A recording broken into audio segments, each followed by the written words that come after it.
Okay, well, welcome to the Inflammation Solution. I'm Neil Cannon. I've written The Vitality Secret and also another book called Mojo Multiplier. And I'm also a certified fitness nutrition specialist. I'm pretty well, I consider myself pretty well versed to be teaching this stuff. I've got some pretty amazing results for my clients until now.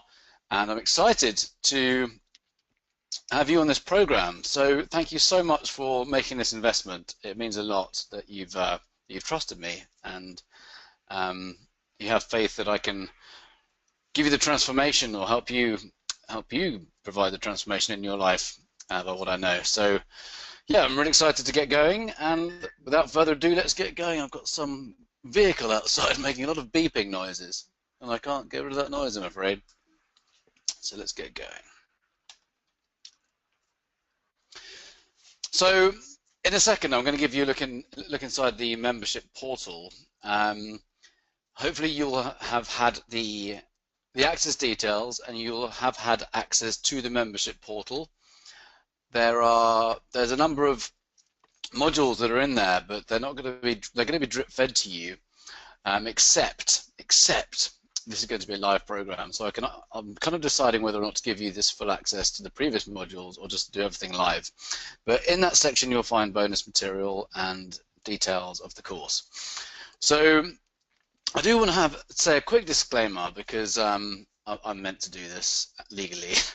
Whilst I am a certified fitness nutrition specialist, I'm not a trained medical doctor, so I can't override any information your doctor has given you or any advice. And the information you hear herein is really to be best used in conjunction with their advice. And it's, I'm providing you the best of what I know, and just use that in accordance with them. So in the membership site you'll find a Kickstart module. This is really an hour-long program to give you a flavor really of what you're going to find over the next 6 weeks, and it's 7 steps condensed. So if you can imagine, you've probably seen I'm imagining you've seen my sales videos to have bought this program. We're going through 12 pillars of no inflammation, but if we were to do that over 6 weeks, there's really a lot of things that we want to start doing right now to have maximum impact and for maximum results, really. So that Kickstart module is combining, or it's bringing together 7 of the most important steps for this program. So we're going to be talking today about the inflammation and the causes, and then inflammatory culprit elimination. So the 7 sinners, I call them, and then we're looking at the likely suspects like non-organic produce, man-made substances, GMOs, and processed food and boxed goods, etc., and also soy, a feminizing nightmare. Not good if you're a guy. It's also a carcinogen and inflammatory food type. So I'm going to now take you through into the membership site so you can have a quick look. So here we have it, and you'll find the welcome video here. So this is me just talking about the 12 steps very quickly. In fact, no, I'm not even talking about them. I'm talking about what's here. So here I've actually got all these modules from the program that exists right now, and you shouldn't have access to anything except for the introduction and Kickstart. These are modules which are going to be drip fed to you, or well, since this is a live program, you're going to get the actual live modules and then live recordings, or recordings of the live modules. So you won't actually see these, but you will see these bonuses. So these are the books which you have immediate access to. So you've got the Vitality Secret, Mojo Multiplier. If you're a guy, this is a good one because it helps you increase testosterone naturally, and that's super important if you are a man. In fact, if you're a woman, you'll probably want this for your partner. I'm guessing you know a man, and it's a good book to read because I've really raised awareness of what's causing some really horrific effects with men. Like testosterone levels have dropped by about 22% in 2 decades, and sperm counts have halved in half a century.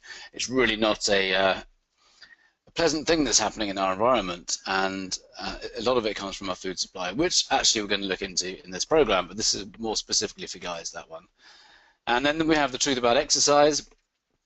It's a very, very short book, this one. It's really worthwhile just skim reading and just getting an understanding of how important exercise is for our mind, body, and soul. And then we have Mojo Motivation, No Reasons to Achieve Your Outcome. And then down here we have more bonus, and I'll take you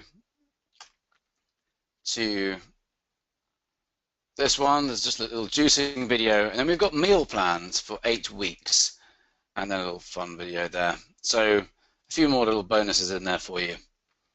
Let's go back to the presentation. So you should, let's just check none of you are asking any questions, because I can't see 2 things at once.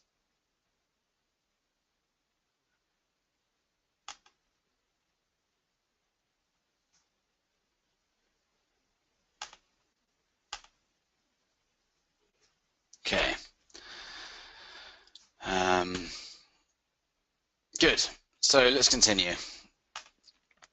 So we have 12 pillars of no inflammation here. You will have seen these already, and this is what we're going to go through over the next 6 weeks or so.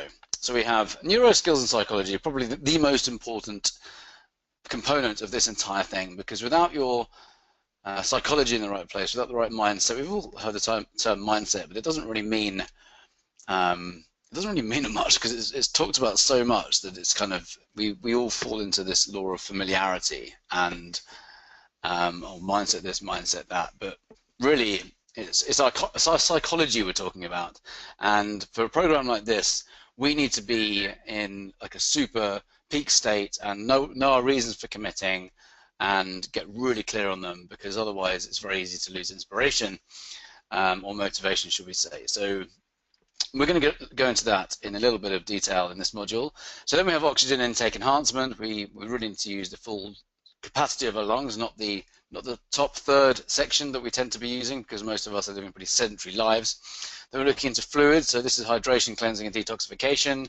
Lymphatic immune support in the immune system. This is so important, so important. And most of us are wandering around with suppressed immune systems because we think we're being healthy. We think we're having a conventionally healthy diet, or rather, we think we're being healthy because we're living a conventionally healthy diet. And I promise you, there's quite a difference between what is conventionally healthy and what is actually healthy. And I really want to raise awareness in this program of what that is, because, you know, there's so many people we know live a quote-unquote healthy life, and then they get cancer. And I often say to people, well, describe to me what your idea of healthy is, or what their idea of healthy was. You know, or if someone's got cancer and they're still around, describe to me what healthy is, and they'll tell me, and I say, well, you're eating inflammatory foods every day, which suppress the immune system. And cancer, for example, cannot grow in a healthy immune system. So it's there's a lot I want to share with you during this program, which is going to be eye-opening. And initially it might seem a little restrictive, but when you get really clear on your outcome and why you want to do this, all these things get much easier to kind of grasp and get a handle on. So then we have activity, which is moving, sports, cardio, and strength training. I'm not talking about going crazy in the gym and, you know, training to become Arnold Schwarzenegger. It's just very important to be active because, well, our immune system requires it for a start. The lymphatic part of the immune system is like a waste disposal unit, and if you're not active, that doesn't work properly. Then we've got then we've got macronutrients, proteins, fats, and carbohydrates. Micronutrients, vitamins and minerals, sleep, so this is the importance of sufficient high quality sleep. Toxin and poison elimination, or big reduction at least. We can't completely eliminate it, but we can have a huge reduction in toxins, and we're going to be talking about that a lot today. And then we have insulin sensitivity, so this is intermittent fasting, ketosis, and other strategies. And then we have orthopedics and care of the human frame, this is the spine. And then we have nature's pharmacy, no drugs, natural supplements. So, you know, I didn't want to go into too much depth right now, because you've already seen this during the sales videos. I just want to do a very, very quick recap. So inflammation, I'm going to drill this into you so So you learn this by rote. So it's in your head. It's just so important to know this truck outside is driving me crazy. I chose to do this from a very quiet apartment, and there's a truck outside. So, inflammation in a nutshell. This is an immune response to what your body perceives as an attack on it. It's a very healthy thing. It's a really healthy immune function. If we didn't have it, we'd be in serious trouble. So, just think of it this way. You have an acute injury. This is when, an ankle, when say you injure an ankle, it swells up, it becomes painful. Your body sends all these funky fluids to it, these chemicals, these, whatever it needs to send to this ankle at that time to repair it, it does. It warms it up. Your temperature increases. The temperature will increase, and it's a very important immune function. It becomes painful, so you don't walk on it and cause further harm. It's clever. It's genius, and it's a very short-term thing. Once that injury is repaired, it's in the past, you move on, and you forget about it. A chronic immune response is actually what happens in a similar fashion, but it often goes unnoticed. I mean, you might have a cold or flu or something, and your body temperature will raise, you'll feel like you just want to lie down and just not move at all. This is your body's immune system repairing itself. But when this happens on a chronic scale, internally, it often goes unnoticed, and I say often, unless you have something like eczema or asthma or psoriasis or Crohn's disease or IBS or even food and animal allergies, these are all indications that you have a degree of low-level inflammation in your body.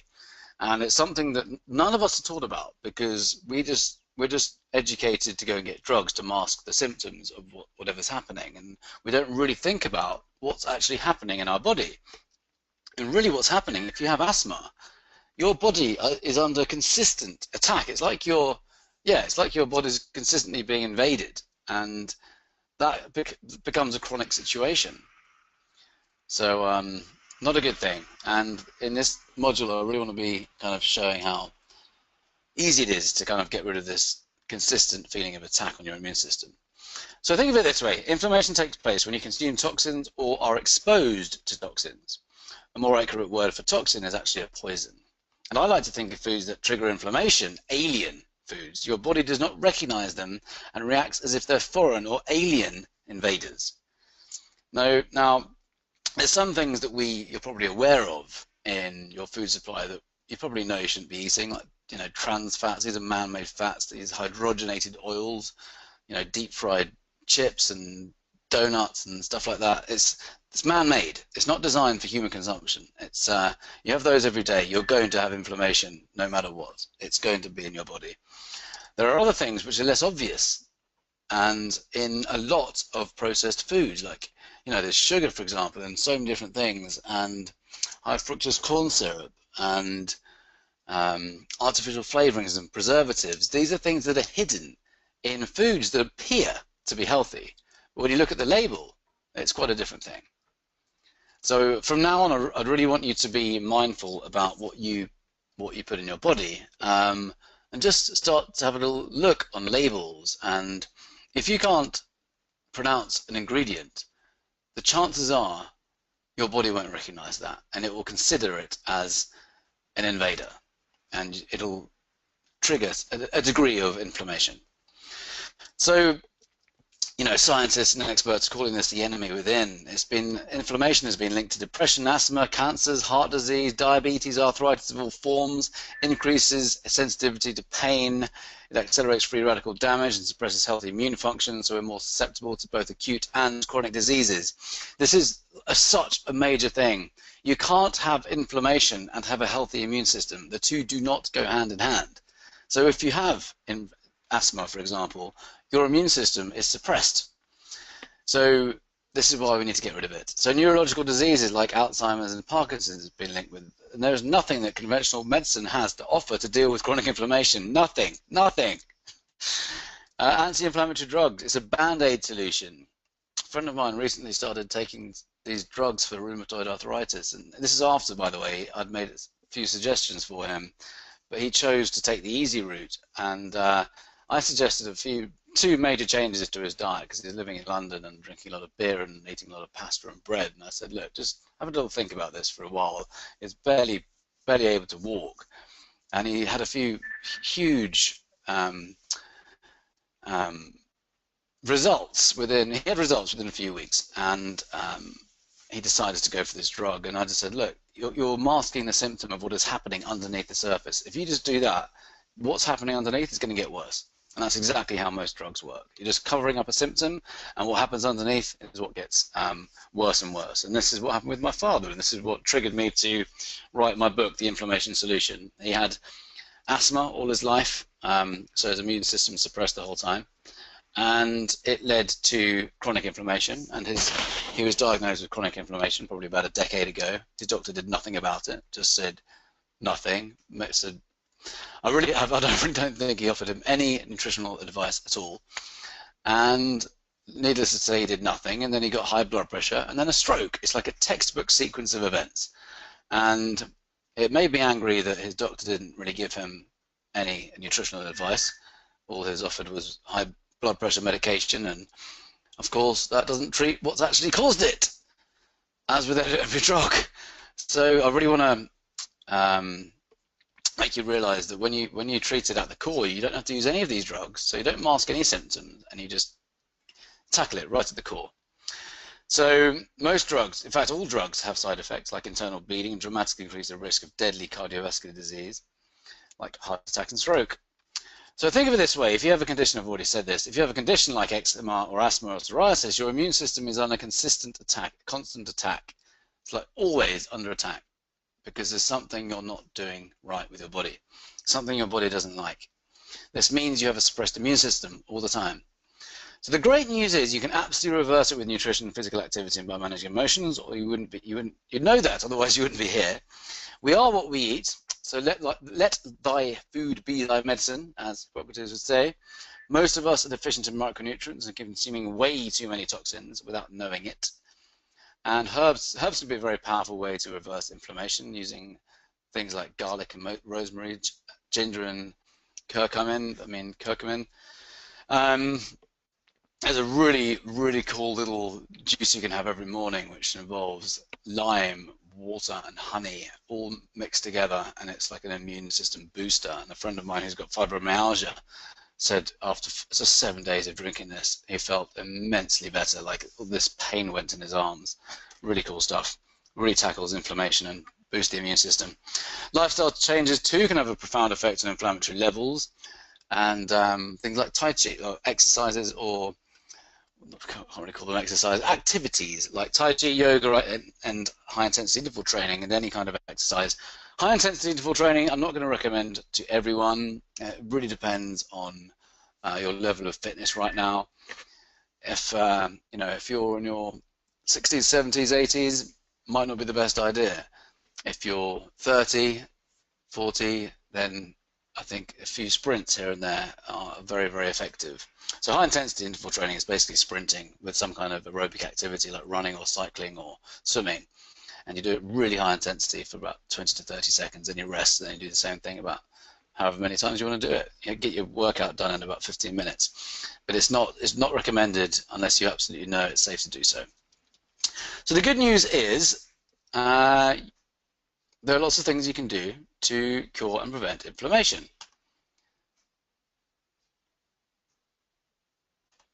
So cool foods, including salads or, sorry, I'm just going to close this box. The way you cook and the types of food you consume can prevent inflammation, or cure and prevent it. So cool foods, including salads and dishes prepared at low temperatures, are a great way of preventing it and reversing it.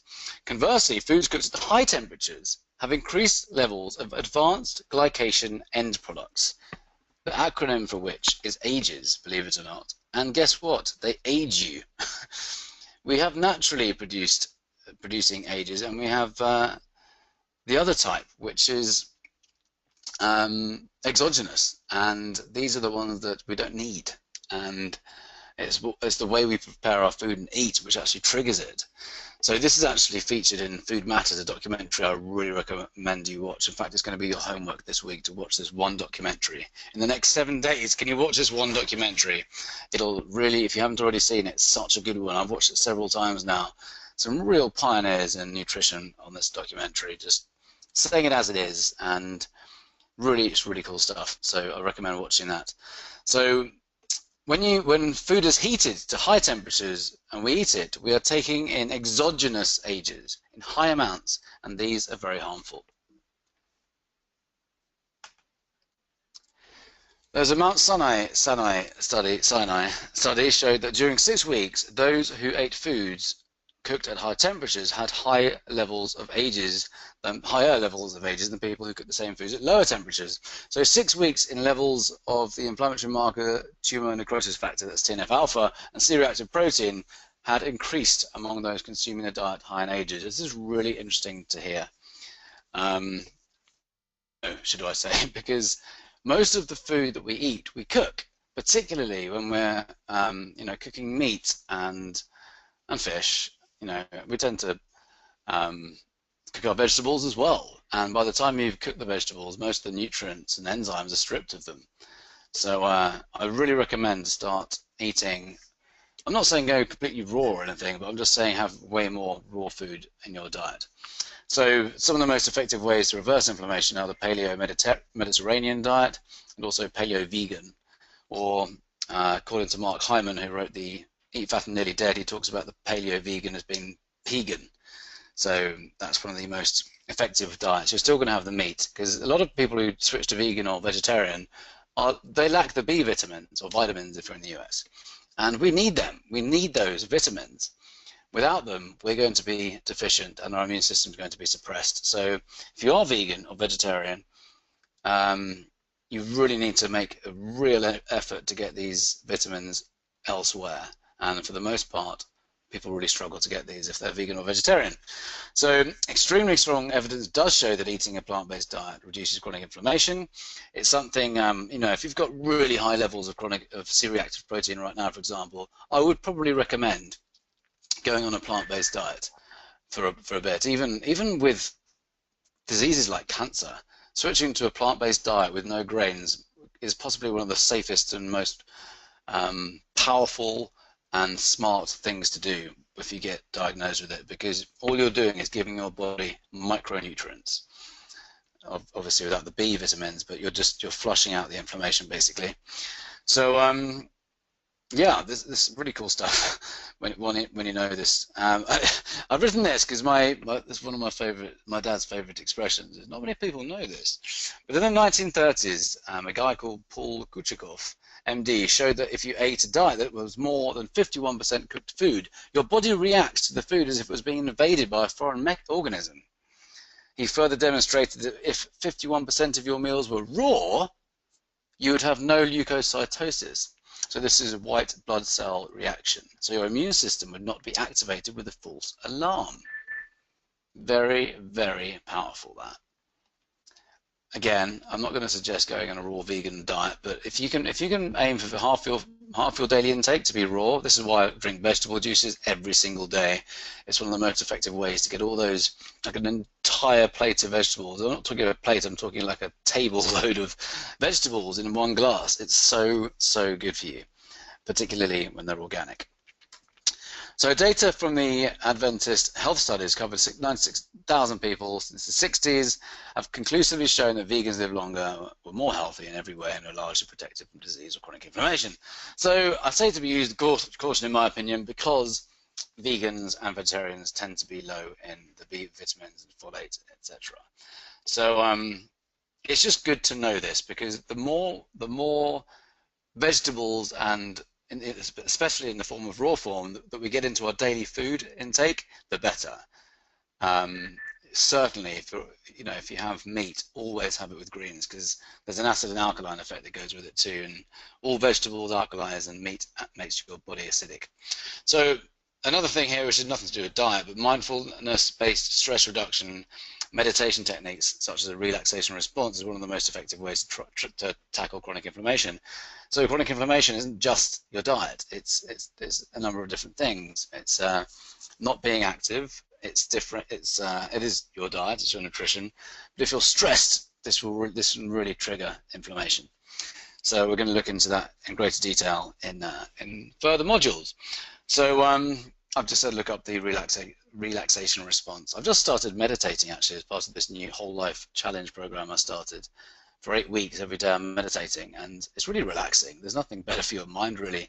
A friend of mine who's done a Vipassana retreat, he suffered from severe depression for many years, and his doctor just kept on giving him pills, and he's like, I'm not doing this anymore, I'm going to kill myself. And he decided to go on a Vipassana retreat, which was I believe it's a 10-day retreat, meditation retreat, and he said it's the best holiday your mind can ever have. It's the best way to get rid of anxiety, depression, yeah, anything that's causing trauma and all this kind of stuff. Meditation is insanely powerful. So let's start with let's go into psychology now. Before I move on, I just want to see if there's any questions. Oh, glad to see you're all still here. Very good. Does anyone have any questions right now?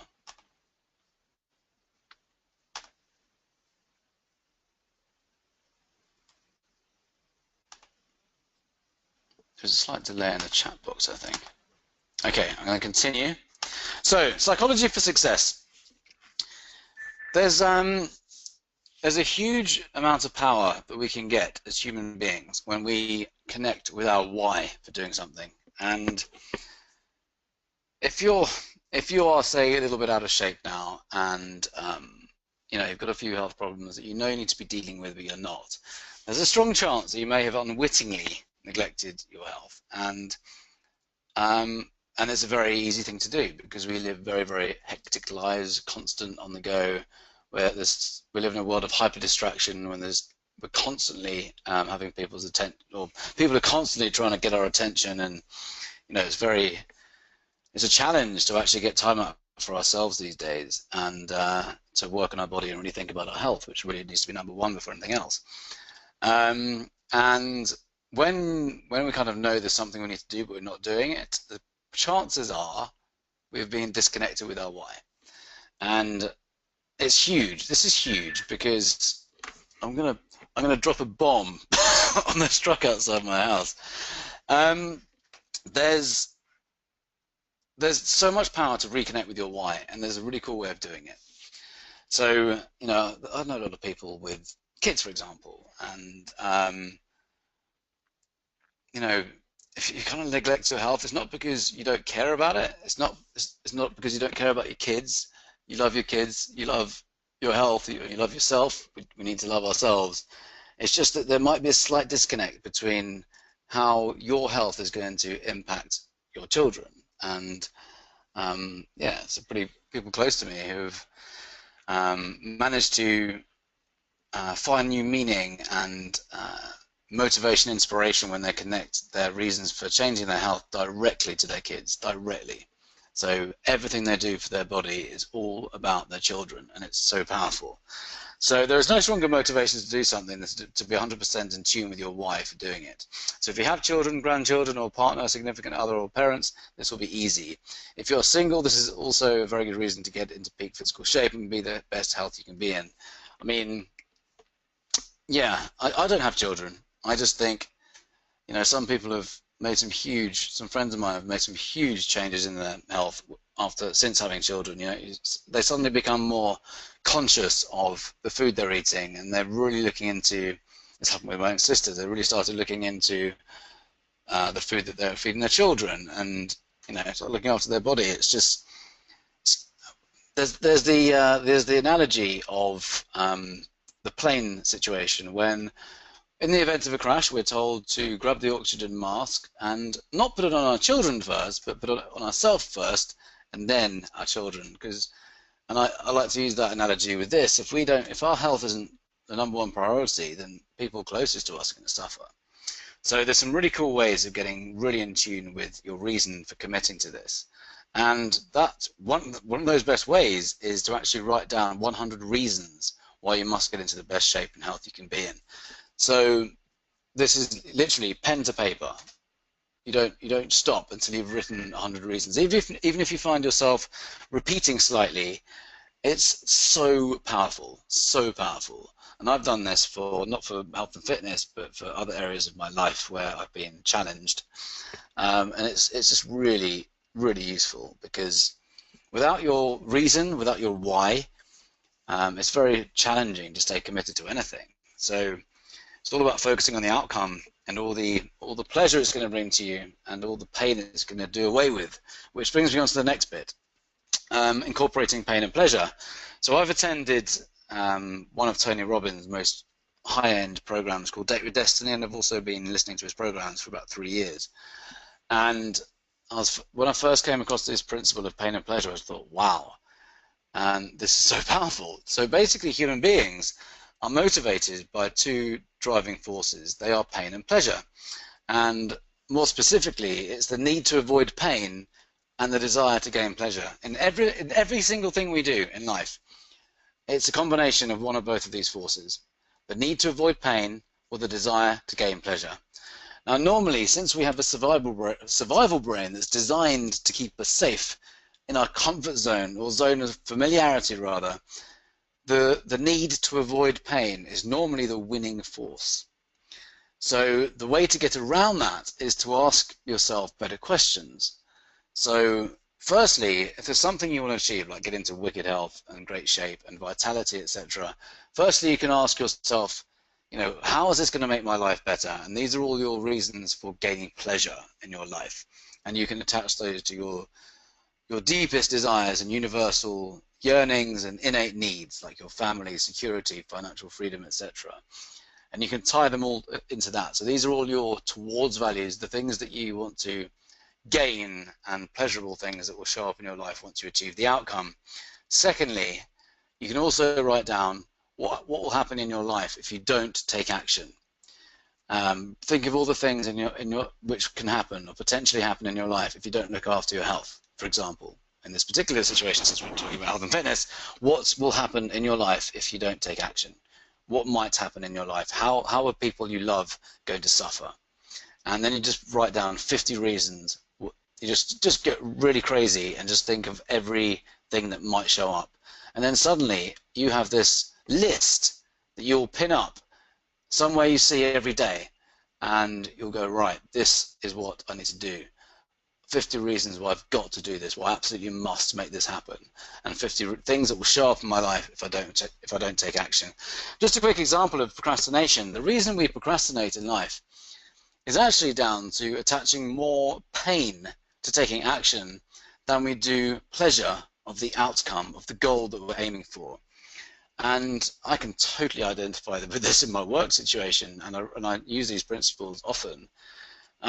It's so easy, we're going to talk about health and fitness now, but it's so easy to focus on the pain of, or perceived pain of, taking action with some fitness regime or health regime, because firstly with diet you may think, oh, it's all these sacrifices that means no this, no that, and then rather than focusing on how you're going to feel afterwards and how that's going to attribute and contribute to your family, etc., you focus on the pain of doing it, like these sacrifices. Or you might think exercise, for example, is a bore, or it's, you know, some kind of, it's painful because you're not used to it, and it's just a hassle. So it's, in other words, it's a pain in your life.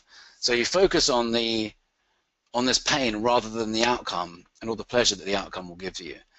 So that's basically why we procrastinate. We've attached more pain to taking action than we do pleasure of the outcome. Really, such a cool gem I picked up of Tony Robbins with that. Really cool.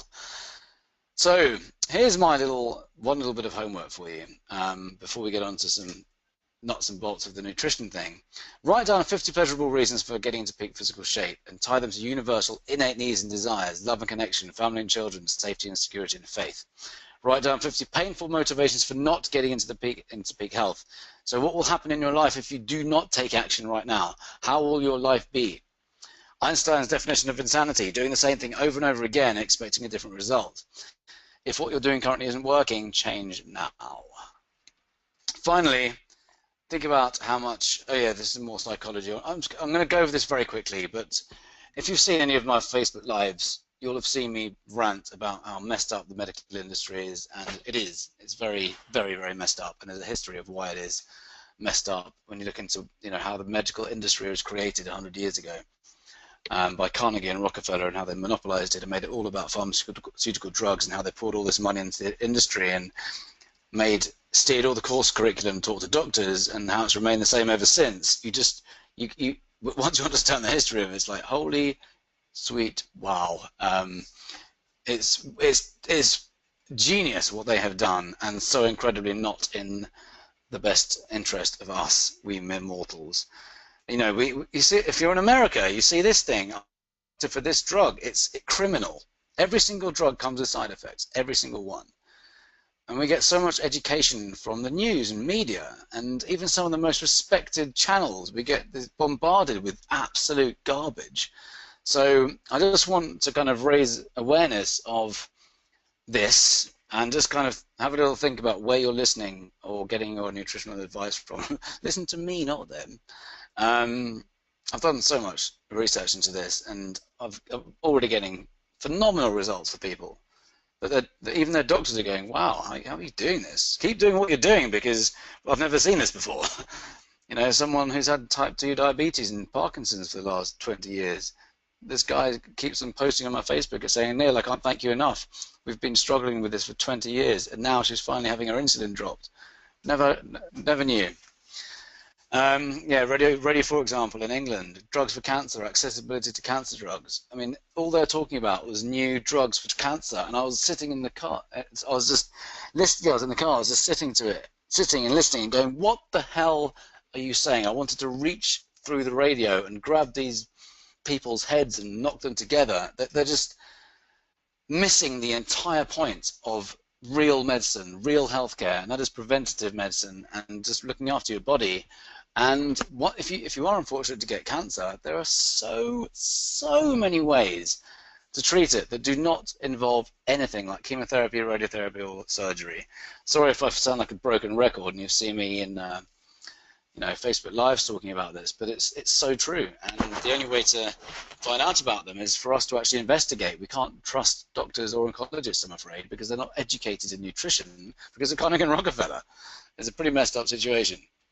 So cancer is actually an industry. It's a 130 billion a year industry. Diabetes next year, by the end of 2017, will be a 57 billion a year industry. It's just crazy. So how often do you read the ingredients labels? Start to have a look at it. I'm going to suggest you take some blood tests, like for inflammation and macronutrients, hormones, microbiome. All of this stuff can help you determine exactly where your health is right now. Are you spending more money on your car than on your own body? Are you taking responsibility for your health and not relying on others and or your doctor? That's something I really want to inspire you to do over the next 6 weeks, is really think about what you're putting in your body. Everything that goes in your fork, basically, will fuel disease or will fight it. So yeah, really want you to start thinking about that. So step 1, eliminate toxins. So this, if I were to say go on a complete inflammatory culprit elimination diet, this is what it would mean. If you were to have something like multiple sclerosis or severe rheumatoid arthritis, this is what a strict autoimmune protocol would look like. You'd have no dairy at all, no wheat and other grains, no seafood, no soy, no peanuts, no sugar, no eggs. Now, all of that I can handle except for the eggs because I live on them. And I have other grains like millet and buckwheat and amaranth. I tend not to have any wheat. Dairy, I'll normally have cheese and grass-fed butter, or butter from grass-fed cows, rather. You can't actually feed butter grass because it's butter, it's not an animal. Yeah, for the most part, I'll allow myself to have cheese and butter because it's actually allowed in the paleo diet. But I'll have seafood. But there are a number of these that people will be intolerant to and not know it. So I'm not suggesting do this now, depending on your level of health or what you're experiencing. I just wanted to show you that's what would you would do if you had something like multiple sclerosis. And a friend of mine who I interviewed 2 weeks ago, who's healed, or was about 95% healed now from multiple sclerosis, from going on this autoimmune protocol, this is what it meant. And she was able to get very creative in the kitchen and make some super tasty, really delicious food. So it's not actually painful at all. It's not a painful thing when you really focus on really healthy, awesome food. And also you crave it. The more good food you eat, the more you crave it. So yeah, total elimination. You'll probably think, what the hell? There's no way I'm going to do that. Why? No. So that's what I'm not going to suggest. But what I am going to do is talk about grains for a bit.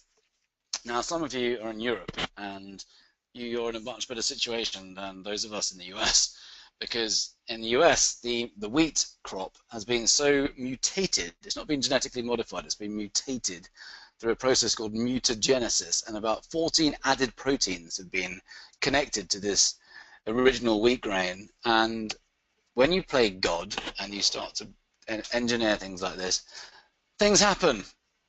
And a lot of people in the US are intolerant to wheat without even knowing it, and even more so than everywhere else in, say, Europe, where the ancient grain is still used, and it's far less mutated. So 10,000 years ago, for example, at the start of the agricultural industry, it's a very different situation to what it is now. Now, these crops that were originally about 1.5 meters in height are now 1 foot in height. They're called dwarf crops. It's to yield more in less time. And it's a really shocking situation because a lot of people, more and more people are becoming intolerant to it. So the problem is our genes were formed about 2 million years ago and haven't changed much since then, nor did our digestive systems. So the paleo diet recommends that birds are the ones to be eating grains, not humans. So eating structurally and chemically different foods is therefore more often than not asking for problems. Grains are miles away from what our bodies should be processing. According to paleo experts, grains really aren't good for most mammals. So our food system is so skewed in the wrong direction that everybody now thinks that grains, especially whole grains, are healthy and nutritious. Grains, a food group that we didn't eat for, excuse me just a second, for 97% of our human existence, are now at the bottom of the USDA food pyramid with a recommended serving of 6 to 11 per day. Scarily wrong. I haven't got the graphic with me right now, but the food pyramid has been called the diabetes food pyramid now by real experts in nutrition, because if you live with the majority of your diet being grains, whether they're healthy, quote-unquote, whole grains or not, that's going to lead to trouble. It's going to lead to blood sugar, very high blood sugars, and inflammation, and type 2 diabetes. Not good. So chronically elevated insulin levels is a big problem we now have as a society. Blood sugar has to stay between a very narrow range, otherwise you would die. Insulin's main job is to lower blood sugar levels after you consume any form of sugar or carbohydrate. They're converted to sugar anyway. So carbohydrates, when you consume them, they're converted to sugar. If you've seen my videos, I've just harp on about this so much because it's so important to know. When you have a high glycemic carbohydrate like wheat or starchy potatoes, your blood sugars spike as you do eat sugar, and it gives you that nice little happy high, and then half an hour later you have this crash. So what happens is your blood sugars spike like an injection of blood sugar into your blood, and again you have that high, and then insulin is secreted from your pancreas to balance your blood sugar levels. It extracts the excess blood sugar from your blood to prevent your blood from becoming toxic. It then converts that, it actually deposits it into either your liver glycogen stores, your muscle glycogen stores, or your fat stores. Now, given we live pretty sedentary lives these days, it's normally your fat stores that get topped up, and then it swells up and then you gain weight. So insulin is actually your primary fat storing hormone, and consistent high levels of insulin in your blood not only leads to fat gain, but it leads to insulin resistance. And that when your cells are resistant to insulin, you're then type 2 diabetic. So yeah, this is pretty much what our typical Western diet puts everyone on the road to developing. Even in France, where everyone thinks French are really healthy and they eat all this bread and pasta, there's actually a very, very high rate of diabetes over there, which people don't know about. It's in my book. So when insulin is always high, inflammation begins and cells become resistant to insulin, so your pancreas has to produce even more of it. When your cells have become resistant to insulin, you've become diabetic. This is the new epidemic of westernized countries. So many food sources of carbohydrates in our diet come from grains, so wheat, corn, rye, oats, barley and rice. Breads and pastas are mostly made of wheat. Without grains, people wouldn't get as fat and wouldn't have high insulin levels. So breads, cookies, cakes, crackers, rice, pastries, pasta, pastries, and breakfast cereals are all staples and are consumed at almost every meal by almost everyone. This leads to a high carbohydrate load at every meal, and this is why people get hungry all the time and have so much fluctuation in their energy levels. So yeah, you have this food, you feel amazing afterwards, and then you slump, you crash. We're not meant to fall asleep after a meal. That's a European Spanish thing. It's not meant to happen. We should have consistent energy levels throughout the whole day, and it's by having a very highly loaded diet of carbohydrates that leads to that. So gluten is the most harmful offender. The first thing I would suggest right now, when you find out that you have a degree of inflammation, is to just take out gluten. Start with gluten, which means wheat, and just see how amazing you feel after 7 days. It's in almost everything. And celiac disease you've probably come across. This is a very acute intolerance to wheat, acute sensitivity to wheat. It can be really harmful for people with celiacs. Their lower intestines become incredibly painful, and it's really nasty. But the interesting thing is, so much more of the population has noticeable amounts of anti-gliadin in their stools, although they won't know it unless you actually test for it. So anti-gliadin are antibodies secreted when the body sees gliadin, one of gluten's constituents, as an intruder. Having the antibody in your stools means that your body is actively fighting an intruder and that you already have a low level of chronic inflammation, the source of all modern diseases. So gluten can also mimic certain proteins and makes its way into your cells, wreaking havoc and making you develop autoimmune diseases where the body attacks itself, like Crohn's disease or hives or rheumatoid arthritis. So lectins are a component in wheat. These are toxins present in all grains as well as wheat that cause loads of problems. First, they damage the gut lining, and damaged gut lining is an inflamed gut that will have difficulty absorbing nutrients. This leads to the way to colon cancer. So your immune system, 70 to 80% of your immune system is in the gut. If you're destroying your gut lining by eating these lectins, that's not a good thing. Put it that way. We need to get these out. So lectins can cause leptin resistance, which means that your hunger signal is suppressed and you'll be hungry even when your body has had sufficient calories. Another set of toxins are phytates. These bind to nutrients and rob them from your body. They're like nutrient thieves. You can think twice when you think that eating grains will feed you with loads of nutrients. Phytates make nutrients less bioavailable. The list of nutrients on a bag of sliced bread is only a small portion of what your body will really be able to get.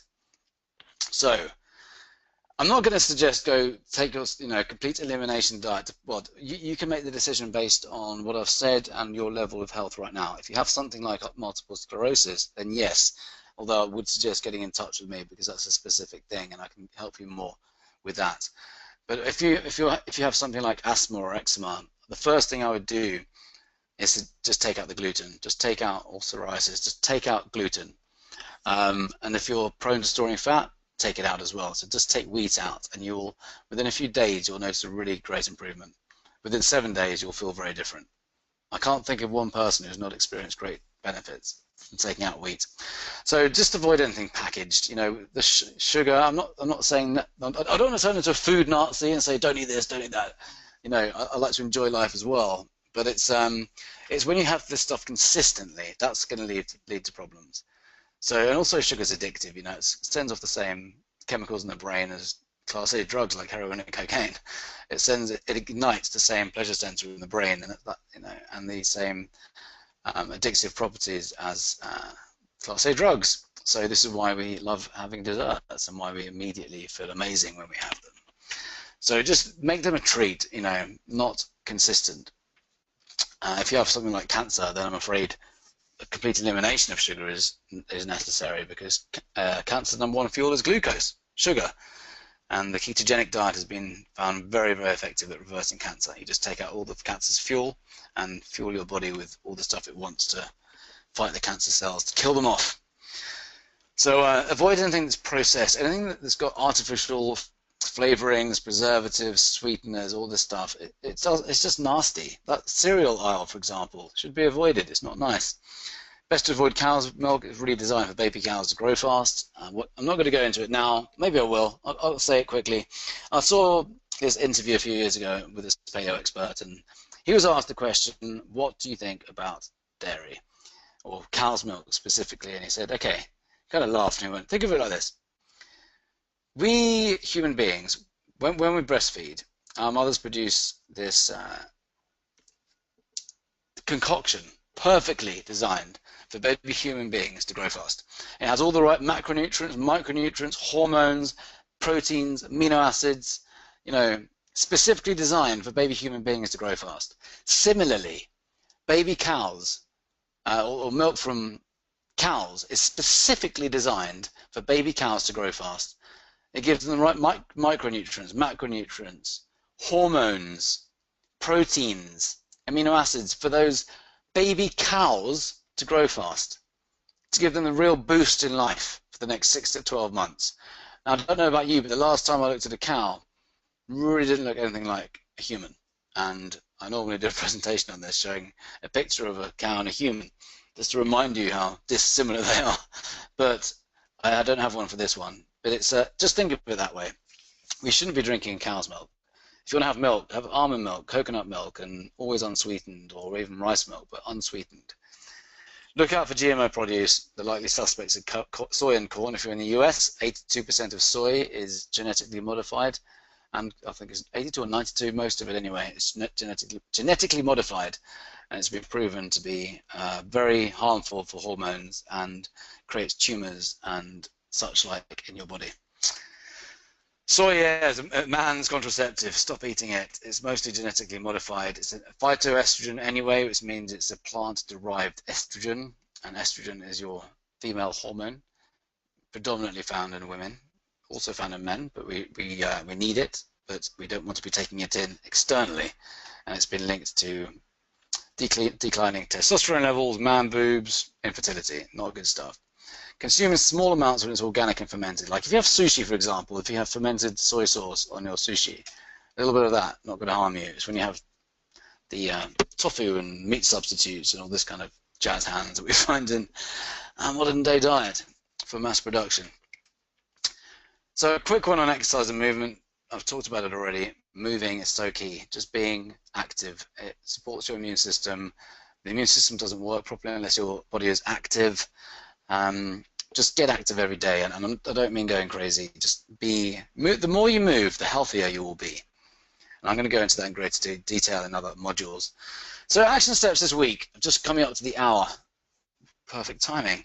Get your blood work done. And I've got to say this, I'm not a qualified doctor, so I can't actually look at your blood. What I will do is suggest getting it done, and you talk to your doctor about it, and just ask them what it means. So C-reactive protein is the blood test which determines how many inflammatory or level of inflammatory markers in your body. This is a really good one to take, and I really recommend taking it. I've just had mine done 2 weeks ago, actually. I have mine done yearly now. And then you have your cholesterol done, so your high density lipoprotein, your LDL, and your very low density lipoprotein. That's your harmful LDL. Get it tested, see where you're at. Fasting blood sugar, hormones, triglycerides, etc. Ask your doctor for the most important blood test that you can get to determine your inflammation and your health risk factors. Those are the ones I tend to focus on. If you're a guy and your hormones and your testosterone levels are down, then it means to take action. So sometimes we're led to believe that testosterone levels just plummet after 35, but the age of 35, but they don't have to. They don't actually have to at all. I'm working with someone in Phoenix who he helps guys in their 90s increase testosterone naturally through nutrition and fitness. 90s. Some people give up at 50. It's crazy. We don't need to give up as we get older. We can remain vital until the day we die. So in 6 to 8 weeks, I'd only really feel so much better with more energy, not with my energy. With more energy, you'll see it on paper too. You will see on paper how your blood levels balance throughout this program. Go wheat-free for 7 days and see how you feel. I've said think eggs. I mean, it is one of the inflammatory culprits if you're going to go on something like an autoimmune protocol. I eat them every single day and I'm fine. I don't eat wheat and I don't drink cow's milk. So they're the first things I would recommend personally to take out: wheat and cow's milk, and just see how you get on. The beauty about being a human is we can try and test and see what happens, see how our body responds. So yeah, eggs are actually good for hormonal regulation and regulating cholesterol, believe it or not, and keeping insulin levels flat. So include plenty of veggies and think green, raw, plant-based food with everything you eat. Include healthy fats like avocados and fatty fish, nuts, seeds, and coconut oil, olive oil every day in your diet. I have those, several times a day, particularly the olive oil and coconut oil and nuts, etc. So good for you. So men, I've said for men, testosterone-enhancing foods in the diet are zinc and omega-3 fish oils, fats, so eggs, avocados, fatty fish, nuts, seeds, cruciferous vegetables. Women as well. These are great for hormonal for balancing hormones. They contain a compound called indole-3, and it's very powerful for reducing bad estrogens in the body, particularly if you're a guy. Mushrooms, really good stuff. Exclude soy. So drink one green veggie every day and watch Food Matters on Netflix. It's free. YouTube. It's so good, and I'd like to have a little kind of discussion on it afterwards or at some point this week if you get to watch it before Thursday. It's such a good documentary, and it will really, really open your mind up to what real food is and how we can fuel our bodies rather than unwittingly harm them. So, and of course, the other bit of homework is to do that psychology test, that psychology list, which I should have put here. But it's really important to get those things down on paper. I mean, if you just take out 15 minutes or half an hour from your day, turn off all distractions and write down pen to paper. It's got to be pen to paper. It's more effective.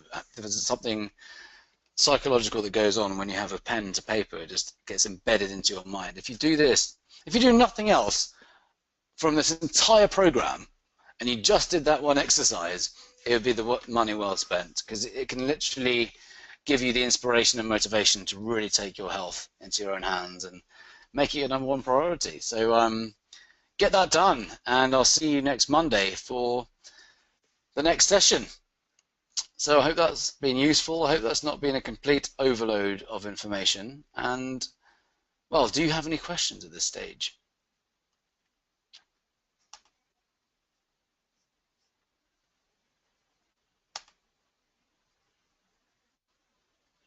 Okay, I'm going back through the questions. Expand on C-reactive protein. So C-reactive protein is yeah, it's one of the kind of,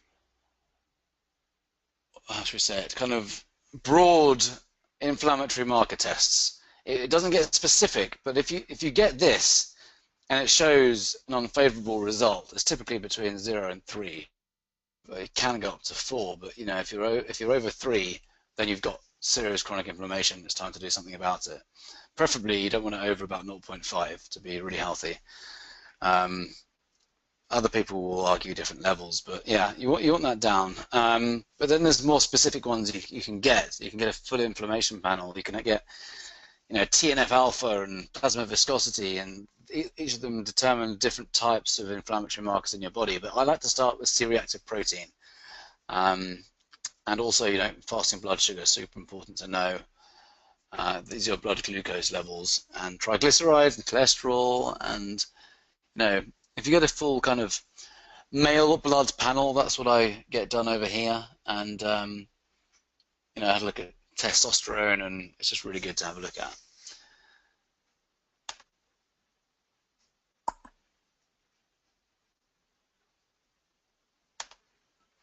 So it seems that not many people have turned up for the live session today. Oh, link to the movie. Let me just grab that for you, Matters.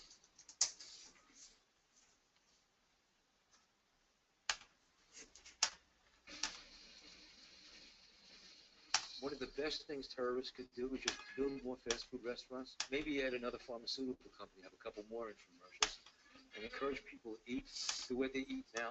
And everybody's going to be dead enough.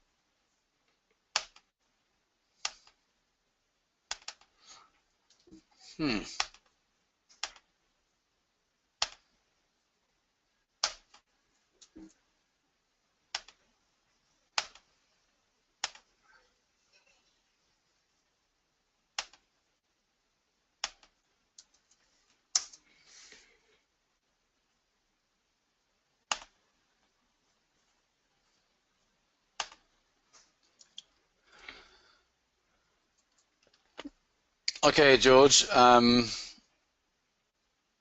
got that link now. Can you see that? Can you see the link for Food Matters?